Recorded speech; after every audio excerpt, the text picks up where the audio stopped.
Thanks for joining us for this next video on restringing a piano from Howard Piano Industries. Now, in the first couple videos, we went through lots of details on prepping and taking the strings off. So once you've got, once you got the strings off, obviously we're just talking about the process here. We're not showing you, so all the strings are still on this piano, obviously. But once you've got all the strings off of the piano, and you determine which size that you need, and of course you've gotten your new bass strings from the string maker, and you've determined which sizes of wire you want to determine how you're going to get your treble wire. Okay, this is a wire canister that we use for 1 pound coils of piano wire. So if you use the 1 pound coils, you have to have a canister for each size. The other option is to use the 3rd pound coils, which come in a coil like this, and I usually recommend getting them with the brake. You can get them without the brake, but that doesn't do you a lot of good. But you want to get them with the brake usually, so that you can keep the wire under control. Excuse me. These are 3rd pound coils. In most cases, a 3rd pound coil of each of the sizes is going to be enough, but you can kind of determine once you've determined which size you need for which notes, you can estimate about how many feet of wire you're going to need, depending on how many strings. So there may be 4 or 6 or 8 notes for each size. And then you measure the approximate length for each string that you need in that size, in that section, and you can come up with how many feet that you're going to need total of the individual sizes. So from there, where we sell both the 3rd pound and the 1 pound coils, it shows how many feet you get in either a 3rd pound or 1 pound. So that you know how many feet, if that's going to be enough for your project for each of the different sizes. So once you've got your wire, okay, and either I always use the 1 pound coils, just find it a little bit easier to use. But once you've got that, then you're going to start at the high treble section. Okay, and that's the best way to start, because you'll start there and move your way down, and you'll install the bass strings last. Obviously, it's a lot easier to install these tenor strings right here that go underneath the bass strings if the bass strings aren't there to be in your way. So that's the main reason why you start at the top and go to the bottom. But what you'll do is and we've shown in another video how to install a string when you've got, we've got the tuning pin out, and we've got a video on that you can watch on how to install the string itself. But obviously the main thing is to make nice tight coils, so that the string will be stable. And then you want to make sure that you put the tuning pin in so that the bottom of the coil is I think it's about 1/4 inch or so from the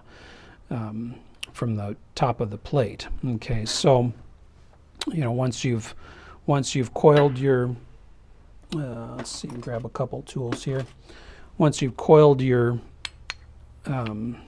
string onto your pin, you'll take the pin out, put it in the hole, and then take a tuning pin punch and a hammer, set it on the pin, hold that in place, and then drive the pin into the pin block. You don't want to put it in all the way immediately. Put it most of the way in, but you want to leave some room for tightening up that coil, because even though you've got, and that'll be for the first pin. Once you've got the first pin in there, you're going to run the wire down here, wrap it around the hitch pin, bring it back, and then you're going to cut off your wire 3 inches from the hole for the 2nd tuning pin, and then coil that wire onto your next tuning pin, take it out, put it in the hole, Again, use a tuning pin punch, pound pound the the pin into the hole, and then you're going to bring them mostly up to pitch. You don't want to put all the tension on again.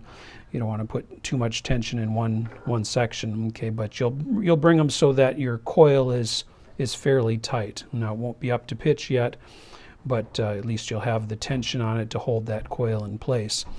The other tool that you want to make sure you do have is the coil lifter string spacer tool. You're going to use that and set that underneath the coil and hold that up as you tighten it. I always use the ratchet star head again to turn the pin and holding the coil up with the coil lifter as you do that. Okay, so those are the main tools.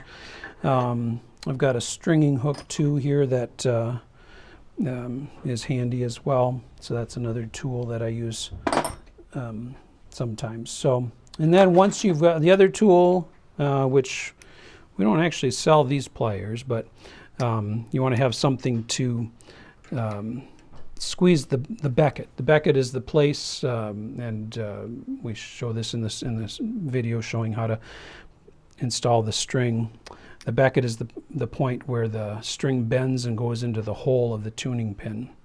So you're going to squeeze that and make sure that that's nice and tight, not loose, because that'll cause instability in the tuning for a while until the string tightens up. So once you've got, so then you'll start the process. You'll do the first two tuning pins, the next two, and the next two, and so forth, and you'll go through the whole piano, through all the treble strings, and then you'll do it for the bass strings. And then once you've got all the strings installed, then you can start the process of bringing them up to pitch. New strings will stretch, so you'll go through it, and by the time you're done, it'll be way out of tune again.